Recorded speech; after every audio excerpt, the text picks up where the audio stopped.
In the next 12 minutes, I'm going to show you exactly what happens inside your body after 1 cup of coffee, minute by minute, cell by cell. And I guarantee you'll never look at your morning cup the same way again. The moment coffee hits your tongue, your taste buds detect bitter, and your body's first reaction? Reject it. Because in nature, bitter usually means poison. But your brain overrides this because you've learned this poison actually makes you feel good. Within 10 seconds, it's sliding down your esophagus. At 2 minutes, coffee hits your stomach and something controversial happens. It stimulates gastric acid production. But here's the plot twist. Dark roast coffee actually protects your stomach. During roasting, irritating compounds break down into protective ones. This is why dark roast is easier on sensitive stomachs than light roast. 5 minutes in, caffeine is now entering your bloodstream through your small intestine.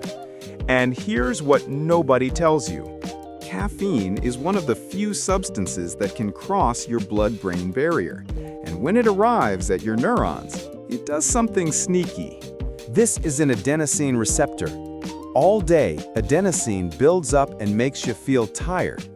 But caffeine has an almost identical shape, so it blocks these receptors like a key jamming a lock. Critical point: caffeine doesn't give you energy. It just blocks the signal telling you you're tired.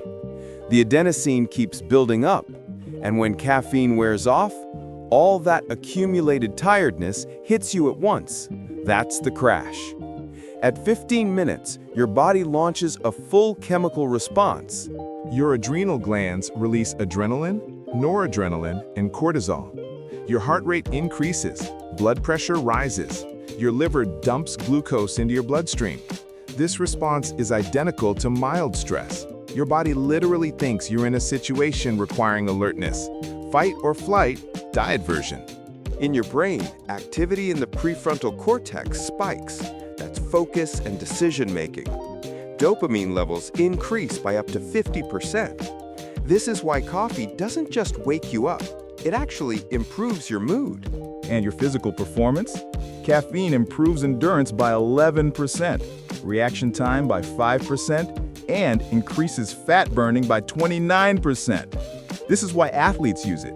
It's one of the few legal performance enhancers that actually works. But here's why coffee affects your friend differently than you. This gene, CYP1A2, determines how fast you break down caffeine. About 50% of people are fast metabolizers. Caffeine clears in 4 hours. The other 50% are slow. It takes 8+ hours. This single gene explains why some people can drink coffee before bed and others can't. Another gene, ADORA2A, determines receptor sensitivity. Some people feel jittery on 1 cup. Others drink 5 and feel nothing. This isn't in your head, it's in your DNA. So, after everything we've covered, is coffee healthy? Let's look at what millions of people over decades tell us. People who drink 3 to 4 cups daily have a 17% lower risk of death from any cause. They also have dramatically lower rates of type 2 diabetes, Parkinson's, Alzheimer's, liver disease, and certain cancers. Coffee triggers autophagy, your cell's cleanup system. It reduces inflammation, protects your liver, and changes the expression of over 100 genes related to aging.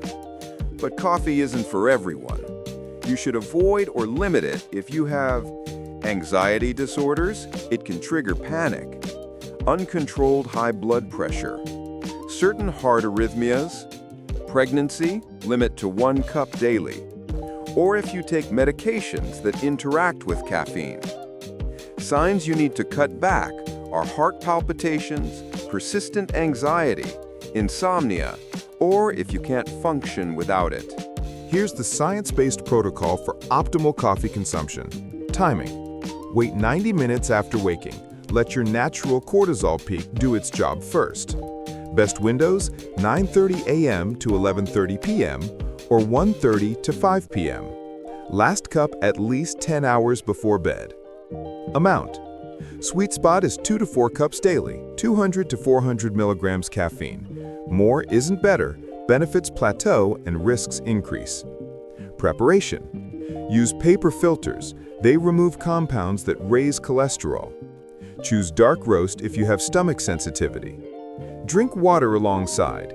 Caffeine is mildly dehydrating. Cycling. Take 2 days off per week to prevent tolerance, or 1 full week off every 8 to 12 weeks. My personal approach? 2 cups, 1 at 9:30 a.m., 1 at 1 p.m., weekends off. And once a quarter, I take a full week off to reset. So in just 12 minutes, we followed 1 cup of coffee from your mouth to your brain to your cells. Over 1,000 chemical compounds, affecting hundreds of genes, changing your brain chemistry, performance, and even how long you might live. The key isn't whether you should drink coffee, it's understanding what it does so you can use it wisely. If you learned something, hit subscribe. Next week, we're covering what happens when you eat sugar, and trust me, it's even wilder than coffee. Until then, your body is the most sophisticated machine in the universe. Treat it that way.